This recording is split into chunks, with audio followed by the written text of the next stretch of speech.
चलिए आज बात करते हैं भारत के स्वतंत्रता संग्राम के दौरान लिखी गई एक बहुत ही शक्तिशाली कविता की। ये कहानी है एक कैदी की और एक कोयल की जो आधी रात को गाती है। जरा सोच कर देखिए, ब्रिटिश राज की एक जेल, चारों तरफ ऊंची ऊंची काली दीवारें हैं। एक कैदी है जो बिल्कुल अकेला है, उदास है, और तभी आधी रात के घने अंधेरे में उसे एक कोयल की कूक सुनाई देती है। पर ये कोई मीठा गीत नहीं, ये तो एक चीख जैसी लगती है। और यही सवाल इस पूरी कविता का केंद्र है। एक कोयल, जिसे हम सब उसकी मीठी आवाज के लिए जानते हैं, वो रात के सन्नाटे में इतनी दर्द भरी आवाज क्यों निकाल रही है? क्या वो कोई पैगाम लेकर आई है? चलिए इस रहस्य को सुलझाने की कोशिश करते हैं। तो आखिर ये चीख क्यों? इसका मतलब क्या है? चलिए इस पहले हिस्से में आधी रात को सुनाई देने वाली इसी चीख की ही पड़ताल करते हैं। इस चीख को सुनने वाला कोई आम कैदी नहीं था। चलिए अब उस कोठरी के अंदर मौजूद व्यक्ति से मिलते हैं और समझते हैं कि स्वतंत्रता संग्राम में एक कवि की क्या भूमिका थी। ये है माखनलाल चतुर्वेदी, इस कविता के रचयिता। वो सिर्फ एक कवि नहीं थे, बल्कि एक जोशीले स्वतंत्रता सेनानी भी थे, जिन्हें अपनी बातों और अपनी लिखाई की वजह से कई बार जेल जाना पड़ा। उनकी जिंदगी सिर्फ शब्दों तक ही सीमित नहीं थी, बल्कि एक्शन से भरी हुई थी। सोचिए, महज 16 साल की उम्र में टीचर बनने से लेकर पत्रकारिता के जरिए देश में राष्ट्रवाद की आग जलाने तक, और फिर स्वतंत्रता आंदोलन के दौरान बार बार जेल जाने तक, उनकी पूरी जिंदगी साहित्य और क्रांति का एक संगम थी। उनकी रचनाओं में राष्ट्रीय भावना इतनी कूट कूट कर भरी थी कि उन्हें एक भारतीय आत्मा कहा जाने लगा। और ये उपाधि उनके काम के सार को बिल्कुल सही तरीके से दर्शाती है, जिसमें देश के लिए त्याग और बलिदान की गहरी भावना झलकती है।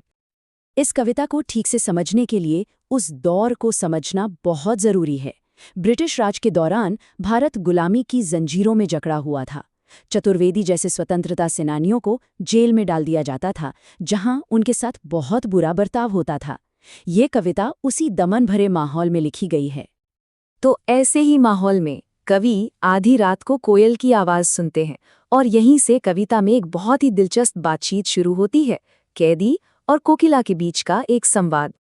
कविता में जो चीज सच में दिल को छू जाती है, वो है इन दो दुनियाओं का फर्क।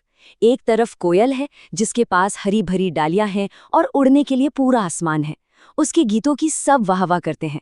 वहीं दूसरी तरफ कवि है, जिसकी दुनिया बस 10 फुट का संसार है, एक काली कोठरी, उसके लिए तो रोना भी एक गुनाह माना जाता है। ये फर्क कवि के मन में एक गहरी टीस और दुख पैदा करता है। कवि ने पूरी कविता में बार बार काली शब्द का इस्तेमाल किया है। रात काली है, सरकार की नीयत काली है, उनकी टोपी, कंबल और यहाँ तक कि लोहे की जंजीरें भी काली हैं।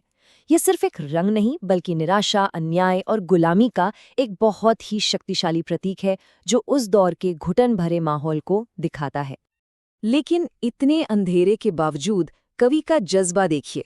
जब वो हथकड़ियों को देखते हैं तो उन्हें गुलामी की निशानी नहीं, बल्कि ब्रिटिश राज का दिया हुआ गहना मानते हैं। ये अपमान को सम्मान में बदलने का एक जबरदस्त तरीका है, जो उनकी अटूट हिम्मत को दिखाता है। और ये जज्बा यहीं नहीं रुकता, वो जेल के कष्टों में भी एक मकसद खोज लेते हैं।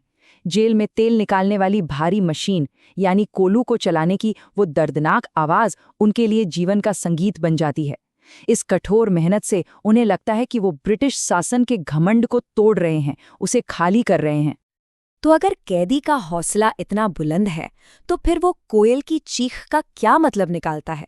वो क्यों गा रही है? यही कविता में विद्रोह का बीज छुपा है, जो हमें इसके शक्तिशाली अंत तक ले जाता है। ये एक बहुत बड़ा सवाल है ना? जब जुल्म इतना ज्यादा हो, तो एक अकेला इंसान, वो भी जेल में बंद, आखिर क्या बदलाव ला सकता है? कविता इसका जवाब देती है।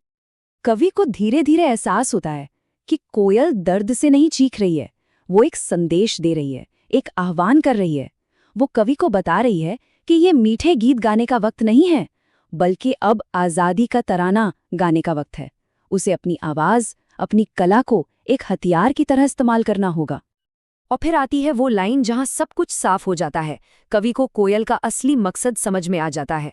वो कोयल से पूछते हैं कि तुम इस तरह चुपचाप विद्रोह के मीठे बीज क्यों बो रही हो? कवि समझ जाते हैं कि कोयल उन्हें भी अपनी कविताओं के जरिए विद्रोह की चिंगारी भड़काने के लिए कह रही है। कविता का अंत इन जबरदस्त लाइनों से होता है। यहाँ मोहन का मतलब महात्मा गांधी से है। कवि अब पूरी तरह तैयार है। वो कोयल से पूछता है कि गांधी जी के स्वतंत्रता के व्रत को पूरा करने के लिए मैं अपनी जान, अपनी ऊर्जा किस में भर दूं? ये पूरी तरह से आत्मसमर्पण की एक घोषणा है। तो आखिर में ये कविता हमारे सामने एक सवाल छोड़ जाती है, जिस पर सोचना बहुत जरूरी है। क्या कला में, शब्दों में सच में इतनी ताकत होती है कि वो क्रांति ला सके? इतिहास तो यही बताता है कि कभी-कभी एक चिंगारी ही पूरी आग लगाने के लिए काफी होती है।